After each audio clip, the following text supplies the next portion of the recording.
High students, Biswajit math study চ্যানেলে প্রত্যেককেই স্বাগত জানাই।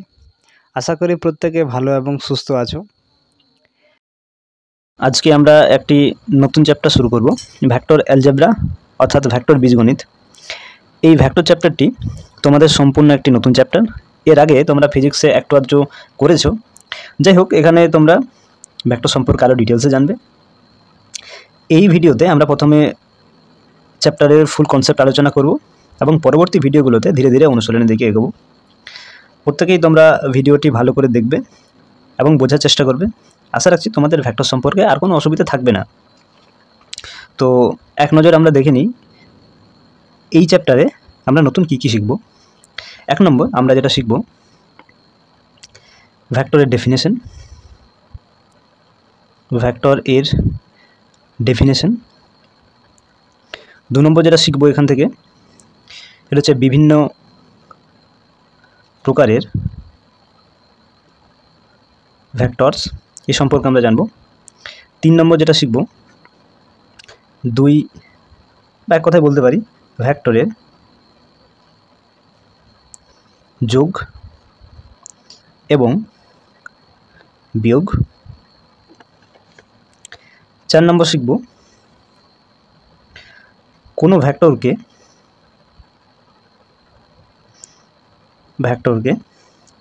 কোনো ধনাত্মক স্কেলার দ্বারা গুণ। তাছাড়াও ভেক্টরের একক ভেক্টর নির্ণয়, কোনো ভেক্টরের মান এবং ডিরেকশন নির্ণয় সহ ভেক্টর সম্পর্কিত বিভিন্ন ফর্মুলা এবং অনেক ছোটো ছোটো নতুন বিষয় সম্পর্কে জানব। তাই এই চ্যানেলে যদি কেউ নতুন হও তাহলে অবশ্যই চ্যানেলটিকে সাবস্ক্রাইব করে পাশে থাকবে। তোমরা ছোটোবেলা থেকেই পড়ে আসছো এই বস্তু জগতে পরিমাপযোগ্য প্রাকৃতিক বিষয়কে ভৌত রাশি বলে। ভৌত রাশিকে দুভাগে ভাগ করা হয়, স্কেলার রাশি এবং ভেক্টর রাশি। যে রাশি শুধুমাত্র মান আছে, কোনো দিক বা অভিমুখ নেই, তাকে স্কেলার রাশি বলে। যেমন দৈর্ঘ্য, ভর, সময় ইত্যাদি হলো স্কেলার রাশি। একই রকমভাবে যে রাশির মান ও অভিমুখ দুই আছে তাকে ভেক্টর রাশি বলে। যেমন সরণ, ত্বরণ, বেগ ইত্যাদি হচ্ছে ভেক্টর রাশির এক্সাম্পল। এখন এই ভেক্টর রাশিগুলোকে আমরা অঙ্কে একটি দিক নির্দেশিত সরলরেখাংশ দ্বারা প্রকাশ করব। অর্থাৎ একটি সরলরেখাংশ যার দিক থাকবে সেই দিক নির্দেশিত সরলরেখাংশকে আমরা ভেক্টর বলবো। যেমন ধরো এ একটি বিন্দু এবং বি একটি বিন্দু, এই এ ও বি বিন্দুর সংযোজক সরলরেখাংশ হচ্ছে এটি। এখন যদি এ বিন্দুটি প্রারম্ভিক বিন্দু হয় এবং বি বিন্দুটি অন্তিম বিন্দু হয়, তাহলে প্রারম্ভিক বিন্দু থেকে অন্তিম বিন্দুর দিকে একটি দিক বা অভিমুখ থাকবে।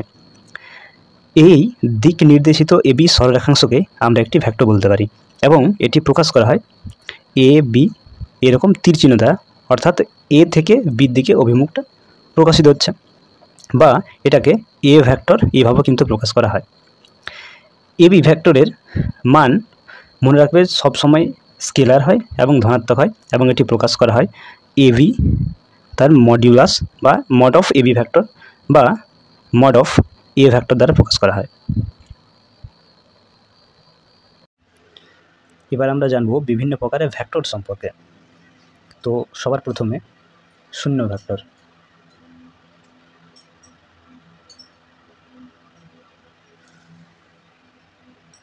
শূন্য ভেক্টর বা ইংরেজিতে নাল ভেক্টর আর জিরো ভেক্টর। কোনো ভেক্টরের মান যদি শূন্য হয় তাকেই শূন্য ভেক্টর বলা যায়। অর্থাৎ কোনো ভেক্টরের প্রারম্ভিক বিন্দু এবং অন্তিম বিন্দু যদি সমাপতিত হয় তাহলে ওই ভেক্টরকে আমরা অকার্যকর ভেক্টর বা শূন্য ভেক্টর বলতে পারি। তোমরা মনে রাখবে যে শূন্য ভেক্টরে কোনো দিক বা অভিমুখ হয় না। নাম্বার 2, একক ভেক্টর। একক ভেক্টর যে ভেক্টরের মান 1 তাকেই একক ভেক্টর বলে। অর্থাৎ কোনো নির্দিষ্ট অভিমুখে একটি ভেক্টরের মান বা মডুলাস যদি 1 হয় তাহলে সেই ভেক্টরটিকে একক ভেক্টর বলে। মনে রাখবে এ ভেক্টরের অভিমুখে একক ভেক্টরকে এ ক্যাপ প্রতীক দ্বারা প্রকাশ করা হয়। প্রতীক দ্বারা প্রকাশ করা হয়। নাম্বার 3, সমান ভেক্টর। সমান ভেক্টর, আমি মনে করলাম দুটি ভেক্টর, একটি এ ভেক্টর এবং একটি বি ভেক্টর। এই দুটি ভেক্টরের মান এবং অভিমুখ বা ডিরেকশন যদি একই হয় তাহলে এই দুটি ভেক্টরকে আমরা সমান ভেক্টর বলতে পারি এবং এটা এভাবে লিখতে পারি, A vector equals to B vector. ঠিক আছে। নাম্বার 4, ঋণাত্মক বা বিপরীত ভেক্টর। ঋণাত্মক বা বিপরীত ভেক্টর কাকে বলবো? দুটি ভেক্টরের যদি মান সমান হয় কিন্তু দিক বা ডিরেকশন যদি বিপরীত হয় তাহলে দুটি ভেক্টরকে আমরা ঋণাত্মক বা বিপরীত ভেক্টর বলতে পারি। বোঝা গেছে। নাম্বার 5, সদৃশ ভেক্টর। সদৃশ ভেক্টর, দুটি ভেক্টরকে আমরা সদৃশ ভেক্টর তখনই বলবো যখন দুটি ভেক্টরের দিক বা ডিরেকশন অভিন্ন হবে, অর্থাৎ একই হবে। মান সমান হতে পারে, না হতে পারে, সেটা আমরা দেখতে যাব না, কিন্তু ডিরেকশনটা বা দিকটা একই হতে হবে। তাহলে সেই দুটি ভেক্টরকে আমরা সদৃশ ভেক্টর বা লাইক ভেক্টর বলতে পারি। নাম্বার 6, অসদৃশ ভেক্টর বা আনলাইক ভেক্টর। অসদৃশ ভেক্টর বা আনলাইক ভেক্টর, দুটি ভেক্টরকে আমরা কখন অসদৃশ ভেক্টর বলবো? যখন এদের দিকটা বিপরীত থাকবে, অর্থাৎ দুটি ভেক্টরের মান সমান হোক বা না হোক সেটা আমাদের দেখা বিষয় না। সদৃশ ভেক্টরের ক্ষেত্রে এবং অসদৃশ ভেক্টরের ক্ষেত্রেও দুটি ভেক্টরের ডিরেকশন যদি একই হয়, সমান হয়, তাহলে অবশ্যই দুটি ভেক্টরকে আমরা সদৃশ ভেক্টর বলতে পারি, এবং দুটি ভেক্টরের দিক যদি বিপরীত হয় তাহলে সেই দুটি ভেক্টরকে অসদৃশ ভেক্টর বলতে পারি। মানটা আমাদের দেখার বিষয় না, মানটা সমান হোক বা না হোক। নাম্বার 7, সমরেখ ভেক্টর। সমরেখ ভেক্টর, দুটি ভেক্টরকে সমরেখ ভেক্টর কখন বলব? যদি দুটি ভেক্টর একই সরলরেখায় অবস্থিত হয়। দুটি ভেক্টর যদি একই সরলরেখায় অবস্থিত হয় তাহলে সেই দুটি ভেক্টরকে সমরেখ বলতে পারি। কিংবা দুটি ভেক্টর যদি একই সমান্তরাল থাকে, দুটি ভেক্টর ধরলাম এ ভেক্টর এটি এবং বি ভেক্টর এটি, দুটি ভেক্টর যদি পরস্পর সমান্তরাল হয় কিংবা দুটি ভেক্টর যদি একই সরলরেখায় থাকে তাহলে ওই দুটি ভেক্টরকে সমরেখ ভেক্টর বলা হয়। বোঝা গেছে। এরপর আছে সমপ্রারম্ভিক ভেক্টর। সমপ্রারম্ভিক ভেক্টর, অর্থাৎ যদি দুই বা ততোধিক ভেক্টরের প্রারম্ভিক বিন্দু যদি একটি হয় তাহলে সেই ভেক্টরগুলিকে সমপ্রারম্ভিক ভেক্টর বলে। ধরলাম এটি একটি ভেক্টর এ ভেক্টর, ধরলাম এটি বি ভেক্টর, এটি সি ভেক্টর। দেখা যাচ্ছে যে এই তিনটি ভেক্টরের প্রারম্ভিক বিন্দু হচ্ছে একই বিন্দু, একই জায়গায়, অর্থাৎ এই তিনটি ভেক্টরকে, এ বি সি তিনটি ভেক্টরকে আমরা সমপ্রারম্ভিক ভেক্টর বলতে পারি। নাম্বার 9, সমতলিক ভেক্টর। সমতলিক ভেক্টর, তিন বা তার থেকে বেশি ভেক্টর যদি একই সমতলে থাকে, তিন বা তার থেকে, ধরলাম এটা এ ভেক্টর, এটা বি ভেক্টর, এটি সি ভেক্টর, তিন বা তার থেকে বেশি ভেক্টর যদি একই সমতলে থাকে তাহলে সেই ভেক্টরগুলিকে সমতলিক ভেক্টর বলা হয়। এগুলো সমান্তরাল থাকতে পারে, না থাকতে পারে, সেটা দেখার বিষয় নয়। যদি একই সমতলে থাকে তাহলে অবশ্যই ভেক্টর তিনটিকে আমরা সমতলিক ভেক্টর বলতে পারি। বোঝা গেছে। ভেক্টরের যোগ কীভাবে করবে? মনে করলাম ও এ একটি ভেক্টর, এটি এ ভেক্টর দ্বারা প্রকাশ করছি। এ থেকে সি একটা হলো ভেক্টর, এটা বি ভেক্টর দ্বারা প্রকাশ করছি। এখন ও বিন্দু সি বিন্দুকে যদি আমরা ডাইরেক্ট যোগ করি তাহলে আমি একটা ওসি ভেক্টর পাবো, যার ডিরেকশন হবে ও থেকে সি এর দিকে। এখন ও এ ভেক্টরটির অভিমুখ হচ্ছে ও থেকে এর দিকে, এ সি ভেক্টরটির অভিমুখ হচ্ছে এ থেকে সি এর দিকে, এবং ওসি ভেক্টরটির অভিমুখ হচ্ছে ও থেকে সি এর দিকে। তাহলে এই ওসি ভেক্টরটি কী হবে না, ওসি ভেক্টরটি হবে O A vector plus A C vector. এখন দেখো ও এ এর অভিমুখ আছে ও থেকে এর দিকে, এ সি যার অভিমুখ আছে এ থেকে সি এর দিকে, কিন্তু ও সির অভিমুখ দেখা আছে এর উল্টোটো, ও থেকে সি এর দিকে। তাহলে এভাবে ও সি ভেক্টরটি তোমরা নির্ণয় করতে পারবে, O A vector plus A C vector, অর্থাৎ ও সি ভেক্টরের ভেক্টর ধরা আছে এ ভেক্টর এবং এসি ভেক্টরটি ধরা আছে বি ভেক্টর, অর্থাৎ কী পাচ্ছি, ও সি ভেক্টর সমান পাচ্ছি A vector plus B vector, A vector plus B vector. এটিকেই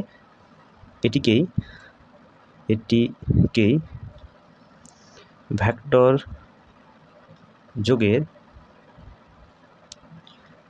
যোগের ত্রিভুজ সূত্র বলে, অর্থাৎ ট্রায়াঙ্গেল ল বলে। বোঝা গেছে ও সি ভেক্টরটি কী হবে না এই দুটি ভেক্টরে যোগফল হবে, অর্থাৎ A vector plus B vector. এখন তোমরা এখান থেকে দুটো নোট লিখতে পারো। নাম্বার 1, এই ভেক্টর যোগের ক্ষেত্রে দুটি ভেক্টরের যোগ কিন্তু সবসময় বিনিময় নিয়ম সিদ্ধ করে, অর্থাৎ A vector plus B vector সমান লেখা যায় B vector plus A vector. Number 2, vector যোগের সংযোজন নিয়ম সিদ্ধ করে, অর্থাৎ ভেক্টর যোগ অ্যাসোসিয়েটিভ লকে স্যাটিসফাই করে, অর্থাৎ তিনটা ভেক্টর যদি আমি A vector B vector C vector নিই তাহলে ওই দুটি ভেক্টরকে আমরা এভাবে লিখতে পারি A vector plus B vector plus C vector সমান A vector plus B vector plus C vector, এইভাবে লেখা যায়। অর্থাৎ ভেক্টর যোগ কিন্তু অ্যাসোসিয়েটিভ হয় এবং ভেক্টর যোগের ক্ষেত্রে বিনিময় নিয়ম স্যাটিসফাই হয়। এই দুটো নোট কিন্তু তোমরা অবশ্যই মনে রাখবে। এখন আমরা জানব অবস্থান ভেক্টর নির্ণয়। মনে করলাম একটা বিন্দু ও, এখানে একটা বিন্দু পি এবং এখানে একটি বিন্দু কিউ। এখন ও বিন্দুর সাপেক্ষে এই পি বিন্দুর অবস্থান ভেক্টর আমি ধরলাম এ ভেক্টর এবং ও বিন্দুর সাপেক্ষে কিউ বিন্দুর অবস্থান ভেক্টর ধরলাম বি ভেক্টর। তাহলে এখন আমরা নির্ণয় করব পি কিউ ভেক্টরটি তাহলে কী হবে। এই পি কিউ ভেক্টরটি আমাদেরকে নির্ণয় করতে হবে। তাহলে আমরা ভেক্টর যোগের ত্রিভুজ সূত্র থেকে পাই,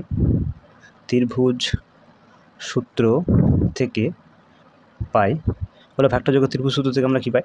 দেখো এই এ ভেক্টরটি অর্থাৎ ও পি ভেক্টরটি এবং এই পি কিউ ভেক্টরটি এদের দুজনের অভিমুখ কিন্তু সেম আছে, কিন্তু ও কিউ ভেক্টরের অভিমুখটা বিপরীতমুখী আছে। অর্থাৎ আমরা কী লিখতে পারি, আমরা লিখতে পারি বাই ট্রায়াঙ্গেল ল ত্রিভুজ সূত্র থেকে পাই ও কিউ ভেক্টর সমান হচ্ছে O P vector plus P Q vector. এখান থেকে আমরা পি কিউ ভেক্টর মান নির্ণয় করবো। তাহলে পি কিউ ভেক্টরটি কী হবে, পি কিউ ভেক্টর হবে সমান হচ্ছে O Q vector minus O P vector. অর্থাৎ যদি এক কথায় বলা হয় তাহলে কি পাচ্ছি, পি কিউ ভেক্টর সমান হচ্ছে ও কিউ অর্থাৎ কি ও বিন্দুর সাপেক্ষে কিউ বিন্দুর অবস্থান ভেক্টর, অর্থাৎ এক কথায় কিউ বিন্দুর অবস্থান ভেক্টর, কিউ বিন্দুর অবস্থান ভেক্টর মাইনাস ওপি অর্থাৎ পি বিন্দুর অবস্থান ভেক্টর, পি বিন্দুর অবস্থান ভেক্টর। দেখো কিউ বিন্দুর অবস্থান ভেক্টর জানা আছে বি ভেক্টর মাইনাস পি বিন্দুর অবস্থান ভেক্টর জানা আছে এ ভেক্টর, অর্থাৎ পি কিউ ভেক্টর সমান কী হচ্ছে B vector minus A vector. এখানে আমি একটি এক্সাম্পল দিয়ে বলি তাহলে ব্যাপারটা আরও ক্লিয়ার হবে। মনে করলাম ও বিন্দু সাপেক্ষে বা কোনো একটি বিন্দু সাপেক্ষে ও বিন্দু সাপেক্ষে এ একটা বিন্দু যার অবস্থান ভেক্টর আমি ধরলাম 3i cap plus 2j cap plus 3k cap এবং ওই ও বিন্দু সাপেক্ষে বি বিন্দুর অবস্থান ভেক্টরকে আমি ধরলাম -2i cap plus 3j cap plus 4k cap. এখন তোমাকে যদি এ বি ভেক্টর নির্ণয় করতে হয় তাহলে তুমি কীভাবে নির্ণয় করবে, আমরা সূত্র কিছুক্ষণ আগে দেখলাম যে B vector minus A vector অর্থাৎ কিউ বিন্দুর অবস্থান ভেক্টর মাইনাস কিউ বিন্দুর অবস্থান ভেক্টর মাইনাস পি বিন্দুর অবস্থান ভেক্টর, অর্থাৎ এখানে আমরা কী লিখতে পারি বি বিন্দুর অবস্থান ভেক্টর মাইনাস এ বিন্দুর অবস্থান ভেক্টর। তাই লিখে নিই বি বিন্দুর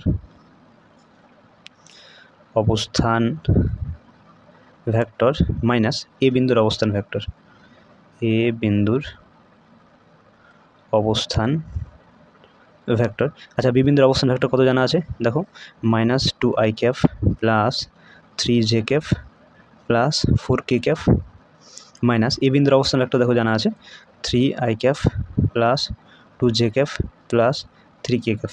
বন্ধনীগুলো খুলে দাও তাহলে কী থাকছে -2i cap plus 3j cap plus 4k cap minus 3i cap minus 2j cap minus 3k cap সমান কত হচ্ছে -2i cap minus 3i cap অর্থাৎ -5i cap plus 3j cap minus 2j cap অর্থাৎ plus j cap plus 4k cap minus 3k cap অর্থাৎ plus k cap. তাহলে এই AB ভেক্টরটি হচ্ছে কত -5i cap plus j cap plus k cap. তাহলে এইভাবে আমরা যে কোনো দুটি ভেক্টরের অবস্থান ভেক্টর নির্ণয় করতে পারি। বোঝা গেছে? এবার জানবো ভেক্টরের স্কেলার গুণ সম্পর্কে।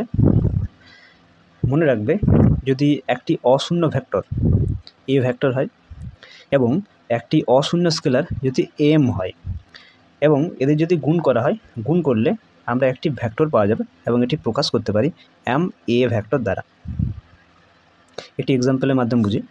একটা অশূন্য ভেক্টর আমি a ভেক্টর ধরছি, যেটা এভাবে নিচ্ছি 2i cap minus 3j cap minus 4k cap, এবং একটি ধনাত্মক স্কেলার আমি অশূন্য স্কেলার একটা তিন ধরলাম। তাহলে এই ধনাত্মক স্কেলার এবং ভেক্টরে যদি গুণ করি তাহলে আমরা কী পাবো, 3 into A vector equals to 3 into A vector অর্থাৎ 2i cap minus 3j cap minus 4k cap সমান হচ্ছে 3 দুগুণে 6 i cap minus 3 3 9 j cap minus 3 4 12k cap. অর্থাৎ একটি অশূন্য স্কেলার এবং একটি অশূন্য ভেক্টর যদি গুণ করা হয় তাহলে এদের গুণফল কিন্তু একটি ভেক্টর পাওয়া যাবে। ঠিক আছে,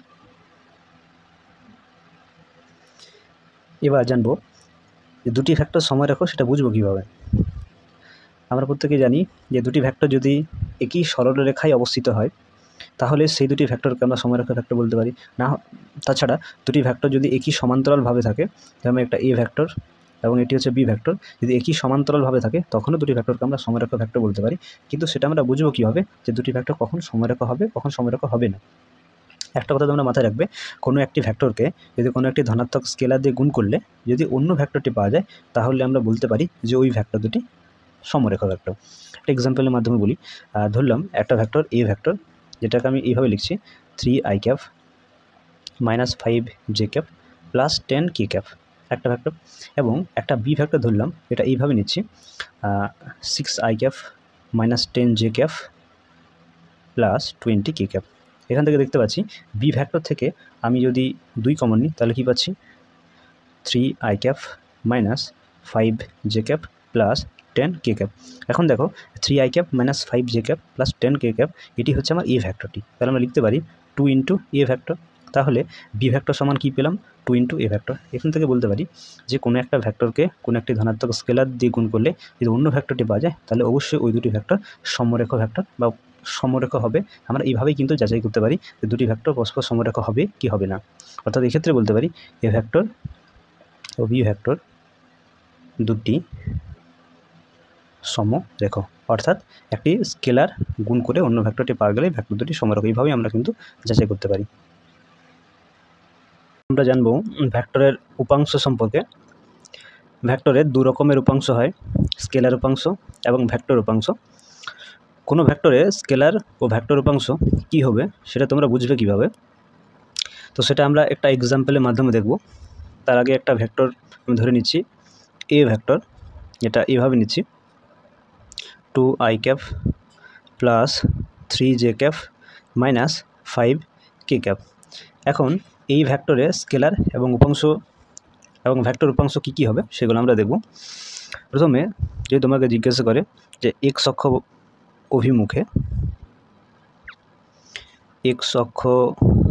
অভিমুখে এ ভেক্টরের স্কেলার উপাংশ কী হবে, স্কেলার উপাংশ হবে এক্স অক্ষ অভিমুখে এ ভেক্টরের স্কেলার উপাংশ হবে 2। সিমিলারলি ওয়াই অক্ষ অভিমুখে এ ভেক্টরের স্কেলার উপাংশ হবে 3 এবং জেড অক্ষ অভিমুখে এ ভেক্টরের স্কেলার উপাংশ হবে -5। এইভাবে স্কেলার উপাংশগুলো তোমাদেরকে নিতে হবে। এরপরে যদি এক্স অক্ষ অভিমুখে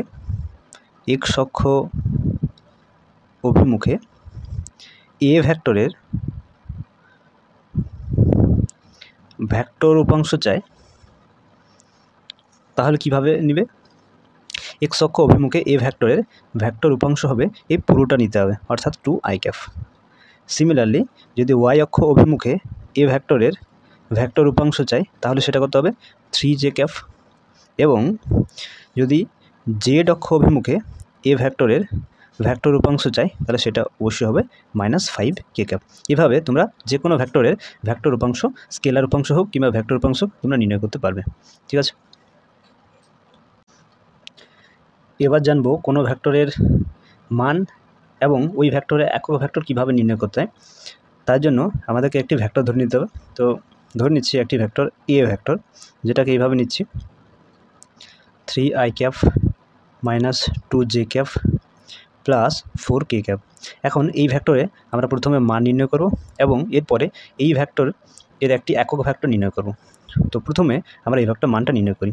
তাহলে এ ভেক্টরের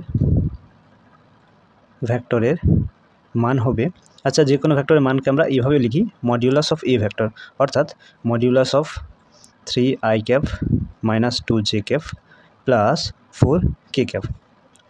তাহলে এটা তোমরা এভাবে মানটা বের করবে, 3 তা হোল স্কোয়ার মাইনাস 2 তা হোল স্কোয়ার প্লাস 4 তা হোল স্কোয়ার, অর্থাৎ এক্স অক্ষ, ওয়াই অক্ষ এবং জেড অক্ষ অভিমুখে যে স্কেলার উপাংশগুলো রয়েছে তাদের হোল স্কোয়ারে তোমাদেরকে যোগফল করতে হবে। 3 স্কোয়ার 9 মাইনাস 2 স্কোয়ার 4 এবং 4 স্কোয়ার 16, 16 4 20 9 29। তাহলে এ ভেক্টরের মান পাচ্ছি আমরা √29। যে কোনো ভেক্টরের মান তোমরা এইভাবে নির্ণয় করবে। এরপর আমরা এ ভেক্টরের একটি একক ভেক্টর নির্ণয় করব। তাহলে লিখি, এ ভেক্টরের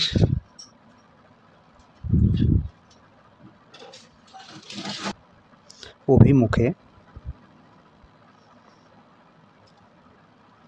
একটি একক ভেক্টর হবে।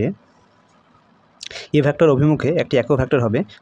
তোমাদেরকে প্রথমে এই ভেক্টরটি নিতে হবে, অর্থাৎ এ ভেক্টর বাই এই ভেক্টরের মান, অর্থাৎ মডিউলাস অফ এ ভেক্টর। আমরা এইভাবে যে কোনো একক ভেক্টরের মান নির্ণয় করবে, অর্থাৎ প্রথমে ওই ভেক্টরটি বাই ওই ভেক্টরের মান, অর্থাৎ মডিউলাস অফ এ ভেক্টরটি। তো প্রথম বসিয়ে দিই, এ ভেক্টরটা আমি কী ধরেছিলাম, 3i cap minus 2j cap plus 4k cap by modulus of A vector. আমরা এ ভেক্টর মান বের করেছি, দেখো মানটা √29, অর্থাৎ এখান থেকে কী পাচ্ছি, একক ভেক্টরটি হচ্ছে √29 into 3i cap minus 2j cap plus 4k cap.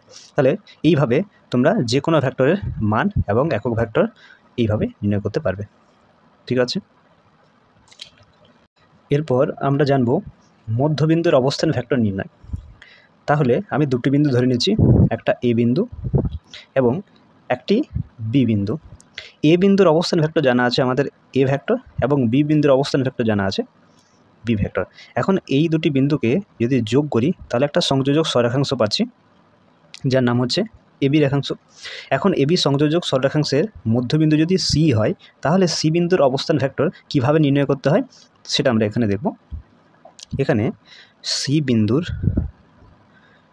অবস্থান ভেক্টর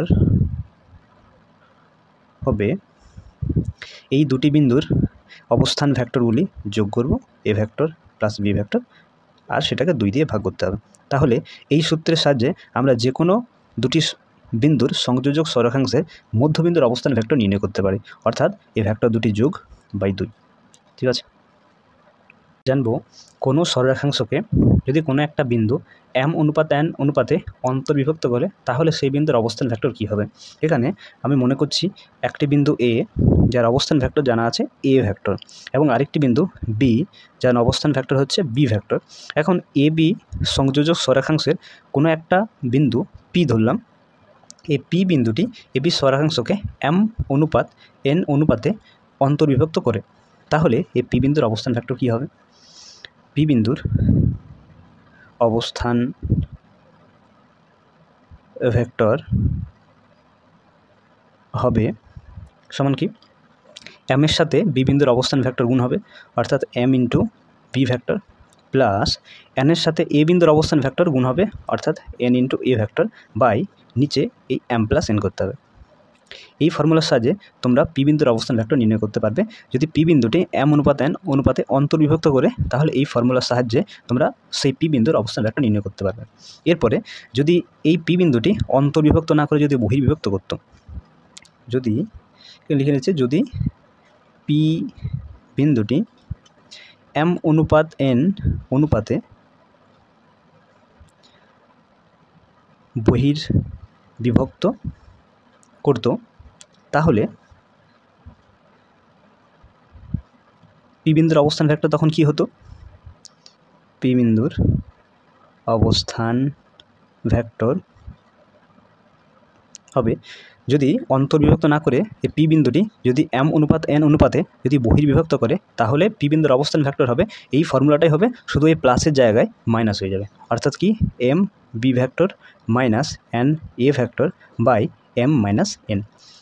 তোমরা মনে রাখবে, যদি অন্তর্বিভক্ত হয় তাহলে এখানে প্লাস দিতে হবে, যদি বহির্বিভক্ত হয় তাহলে এই দুটি জায়গায় তোমাদেরকে মাইনাস দিতে হবে। তাহলে এইভাবে আমরা যে কোনো সরেখাংশকে যদি m অনুপাত n অনুপাতে অন্তর্বিভক্ত কিংবা বহির্বিভক্ত করে, তাহলে সেই বিন্দুর অবস্থান ভেক্টর নির্ণয় করতে পারবো। ঠিক আছে। আচ্ছা, তোমরা কোনো ভেক্টরের দিক কীভাবে নির্ণয় করবে? মনে রাখবে, কোনো ভেক্টরের দিক নির্ণয় করতে হলে কোনো না কোনো অক্ষ সাপেক্ষে দিকটা নির্ণয় করা হয়। সেটি এক্স অক্ষ হতে পারে, ওয়াই অক্ষ হতে পারে, কিংবা জেড অক্ষ হতে পারে। কোনো একটি ভেক্টর কোনো একটি অক্ষর সাপেক্ষে বা কোনো একটি অক্ষের সঙ্গে যত ডিগ্রি কোণ উৎপন্ন করে কিংবা যত ডিগ্রি কোণে নত থাকে, সেটি ওই ভেক্টরটির দিক হিসেবে ডিনোট করা হয়ে থাকে। আমি একটি এক্সাম্পলের মাধ্যমে সেটা দেখাচ্ছি। মনে করো একটি ভেক্টর আমি ধরলাম পিকিউ ভেক্টর। এখন এই পিকিউ ভেক্টরটা আমি এইভাবে নিচ্ছি, 3i cap minus 2j cap plus 4k cap. এখন এই ভেক্টরটির দিক কী হবে? আমি এটি এক্স অক্ষ সাপেক্ষে এর দিকটা নির্ণয় করছি। তোমরা চাইলে ওয়াই অক্ষ সাপেক্ষে কিংবা জেড অক্ষের সঙ্গেও নির্ণয় করতে পারো। আমি এক্স অক্ষ সাপেক্ষে কীভাবে এই পিকিউ ভেক্টরটির দিক হবে সেটা তোমাদেরকে আমি দেখাচ্ছি। লিখে নিই, যদি পিকিউ ভেক্টরের অভিমুখ বা ডিরেকশন ধনাত্মক এক্স অক্ষের সঙ্গে আলফা কোণ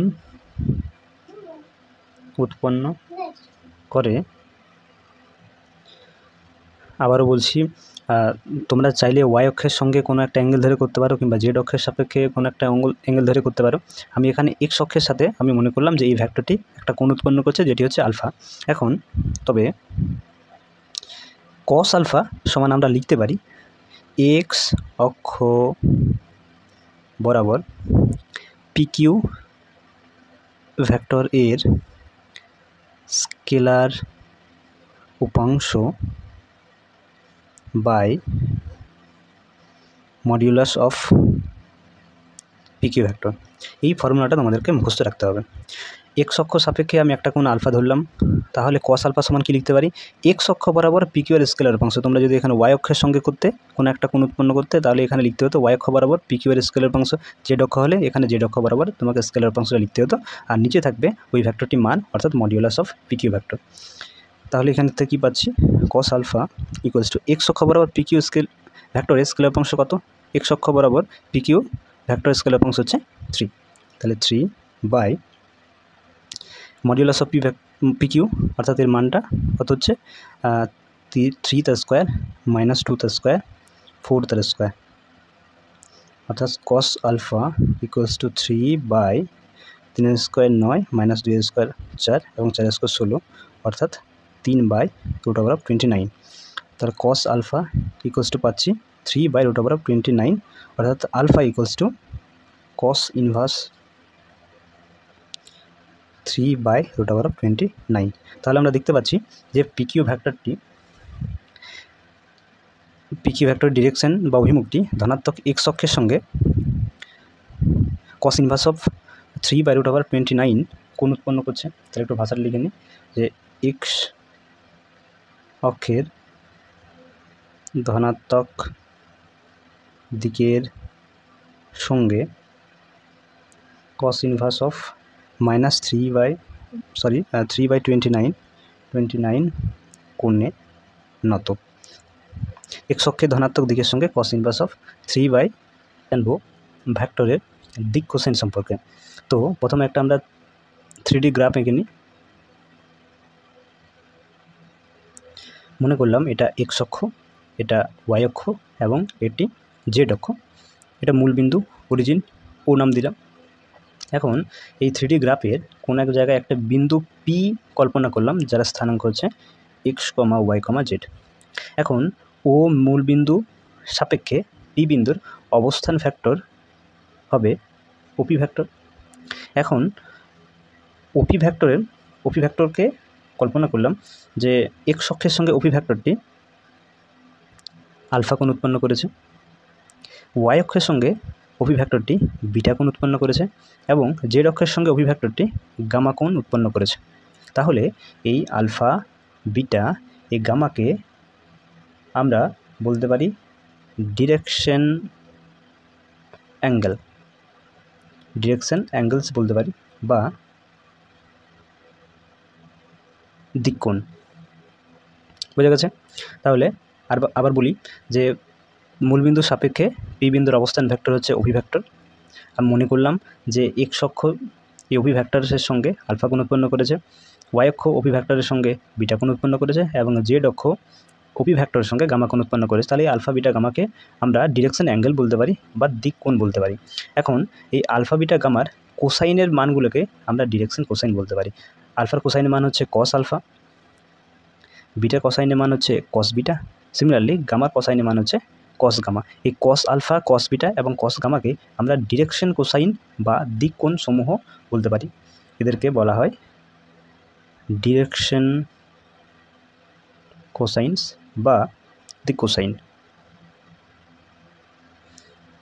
ঠিক আছে? তাহলে কস আলফা, কস বিটা, কস গামাকে অর্থাৎ আলফা বিটা গামার যে অ্যাঙ্গেলগুলো উৎপন্ন করেছে আলফা বিটা গামার এদের কোসাইনের যে মানগুলো এগুলোকে বলা হয় দিক কোসাইন বা ডিরেকশন কোসাইন। বোঝা গেছে? তো এগুলো হচ্ছে ভেক্টরে এই চ্যাপ্টারটি করার জন্য বেসিক কনসেপ্টটি ভালো করে ক্লিয়ার করে না, তাহলে দেখবে অঙ্ক করতে কোনো অসুবিধা হবে না।